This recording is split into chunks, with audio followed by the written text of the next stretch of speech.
Morning students. ಈಗ 9th standard lesson number 5 ನಾನು teach ಮಾಡ್ತಾ ಇದ್ದೀನಿ. ಆಲ್ರೆಡಿ ನಿಮ್ಗೆ ಆನ್ಲೈನ್ ಕ್ಲಾಸ್ ಒಳಗೆ ಈ ಲೆಸನ್ ನಾನು ಟೀಚ್ ಮಾಡಿದ್ದೀನಿ. ಗುರುಸುಗಳಲ್ಲಿ ಭಾವೈಕ್ಯತೆ ಅಂತೇಳಿ ಇದನ್ನ ಬರೆದಿರುವಂತಹ ಲೇಖಕರ ಹೆಸರೇನ್ರಿ ಮಕ್ಕಳೇ? ಲೇಖಕರು ಯಾರು? ದಸ್ತಗೀರ್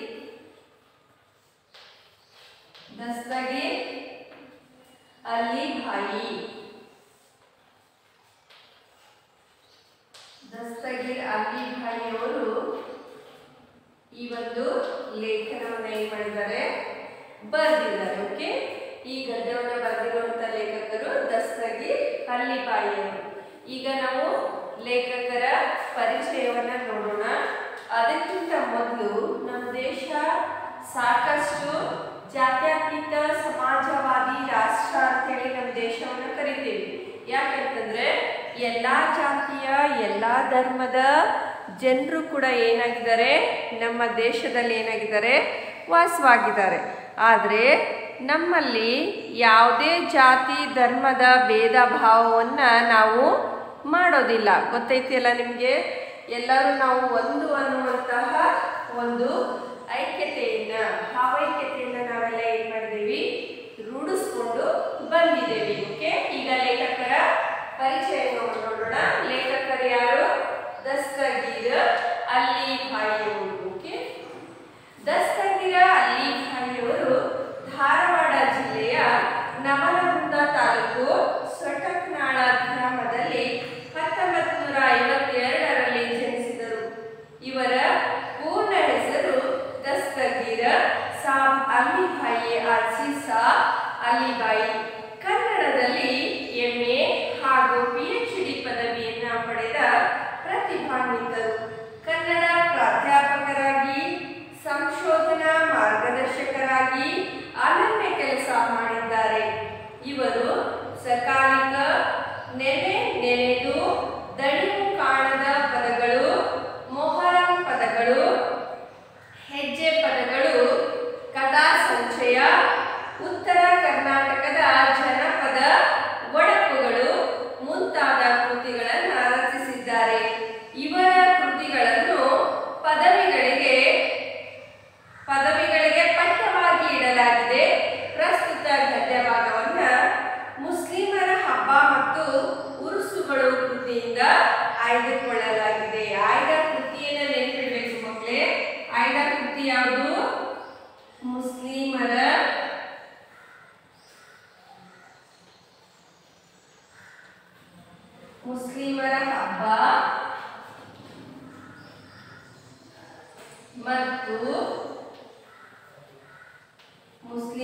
ಹಬ್ಬ ಮತ್ತು ಉರುಸುಗಳು.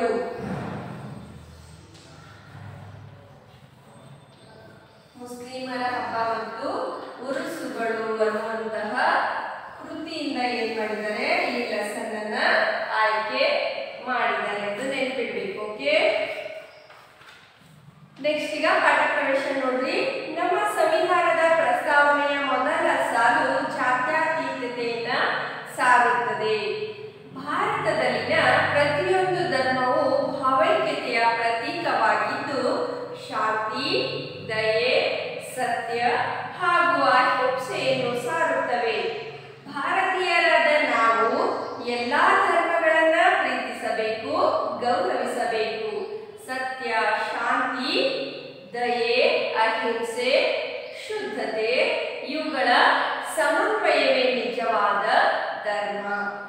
ಸಕಲ ಧರ್ಮಗಳು ತಮ್ಮದೇ ಆದ ಸಂಪ್ರದಾಯ, ಹಬ್ಬ ಹಾಗೂ ಆಚರಣೆಗಳನ್ನ ಹೊಂದಿರುತ್ತವೆ. ಅಂತಹ ಆಚರಣೆಗಳಲ್ಲಿ ಹಿಂದೂ ಮುಸಲ್ಮಾನರು ಕೂಡಿ ಸಂಭ್ರಮಿಸುವ ಜಾತ್ರೆ ಹಾಗೂ ಉರುಸುಗಳು ಭಾವೈಕ್ಯತೆಯ ಪ್ರತೀಕವಾಗಿವೆ. ನಾಗರಿಕ ಸಮಾಜದಲ್ಲಿ ಬಾಳುತ್ತಿರುವ ನಾವು ಧರ್ಮದ ಅಂಧತೆಯ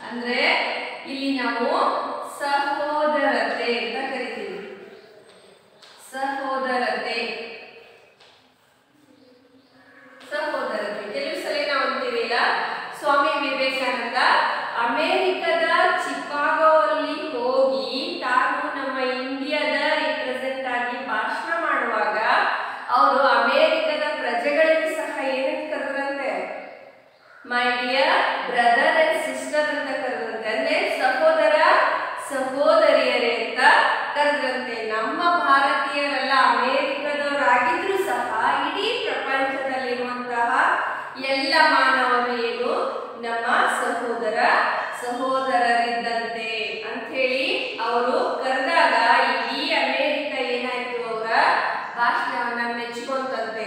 ಅದಕ್ಕೆ ಈ ಭ್ರಾತೃತ್ವ ಅನ್ನುವಂತ ಭಾವನೆ, ನಮ್ಮವರು, ನಮ್ಮಣ್ಣ ತಮ್ಮ, ನಮ್ಮ ಅಕ್ಕ ತಂಗಿ ಅನ್ನುವಂತ ಭಾವನೆ ಏನೈತಿಯಲ್ಲ, ಅದು ನಮ್ಮನ್ನ ಸಹಬಾಳನ್ನ ನಡೆಸೋದ್ರ ಜೊತೆಗೆ ನಮ್ಮ ಸಮಾಜದಲ್ಲಿ ಭವ್ಯ ಸಮಾಜವನ್ನ ಕಟ್ಟೋದಕ್ಕೆ ಇದೆಲ್ಲ ಏನ್ ಮಾಡುತ್ತೆ, ನಮ್ಗೆ ಸಹಾಯ ಮಾಡುತ್ತೆ ಅಂತ ಯಾರು ಹೇಳ್ತಾರೆ, ದಸ್ತಗೀರ ಅಲಿಭಾಯಿ ಎನ್ನುವಂತಹ ಲೇಖಕರು ಹೇಳ್ತಾ ಇದ್ದಾರೆ. ಓಕೆ, ನೆಕ್ಸ್ಟ್ ಸ್ಟಾರ್ಟ್ ಮಾಡೋಣ. ಭಾರತೀಯರು ವಿವಿಧ ಹಬ್ಬಗಳನ್ನು ತಮ್ಮದೇ ಆದ ವಿಶಿಷ್ಟ ರೀತಿಯಲ್ಲಿ ಆಚರಿಸುವಂತೆ ಜಾತ್ರೆಗಳನ್ನು ಮತ್ತು ಉರುಸುಗಳನ್ನು ಆಚರಿಸುತ್ತಾರೆ. ಉರುಸುಗಳು ಹಿಂದೂ ಮುಸ್ಲಿಮರ ಹಿಂದೂ ಸಂಸ್ಕೃತಿ ಮತ್ತು ಮುಸ್ಲಿಂ ಸಂಸ್ಕೃತಿಗಳ ಮಧುರ ಮಿಲನದಿಂದ ಹುಟ್ಟಿ ಬೆಳೆದು ಬಂದವುಗಳಾಗಿವೆ. ಪ್ರಾದೇಶಿಕವಾಗಿ ಪ್ರಚಲಿತಲಿರುವ ಉರುಸುಗಳ ಆಚರಣೆಯನ್ನು ಕೂಲಂಕುಷವಾಗಿ ಪರಿಶೀಲಿಸಿದಾಗ ಭಾವೈಕ್ಯದ ಹೆಗ್ಗುರುತುಗಳು ಸ್ಪಷ್ಟವಾಗಿ ಗೋಚರಿಸದಿರವು.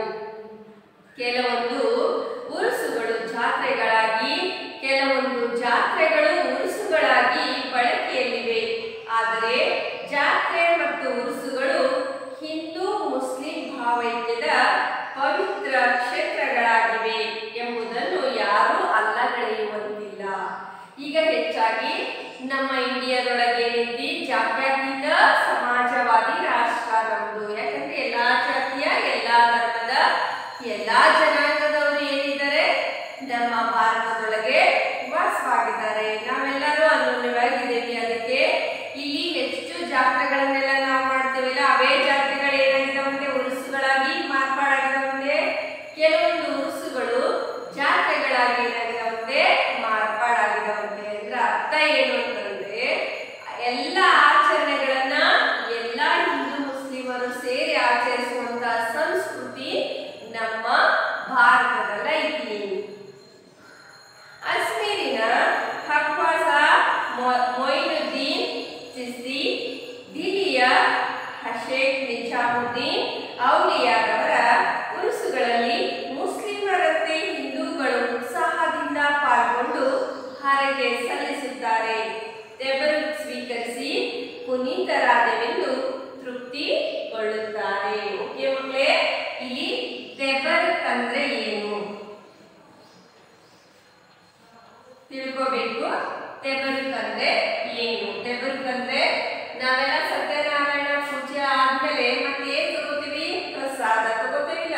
ಪ್ರಸಾದ ಪಡೆದು ಆದ್ಮೇಲೆ ಏನು ಪೂಜೆ ಸಮಾಪ್ತಿ ಆಯ್ತು ಅಂತ. ಈ ತೆಬರುಕ್ ಅಂದ್ರೆ ಏನು?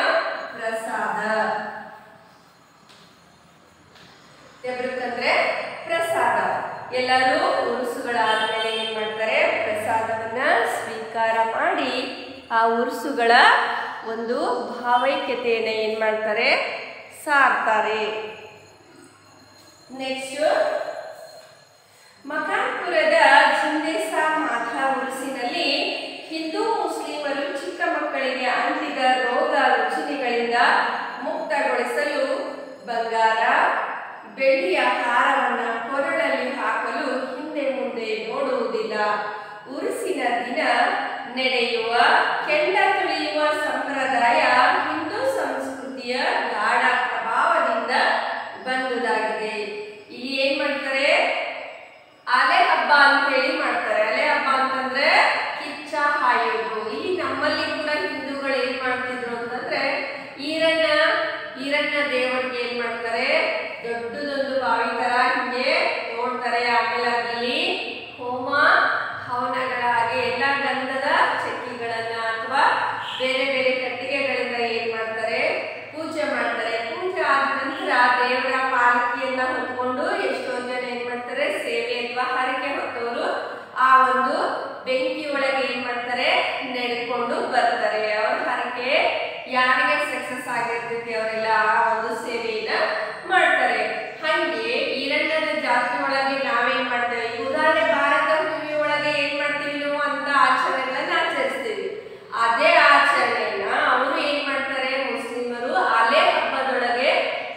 ಆಚರಿಸ್ತಾರೆ.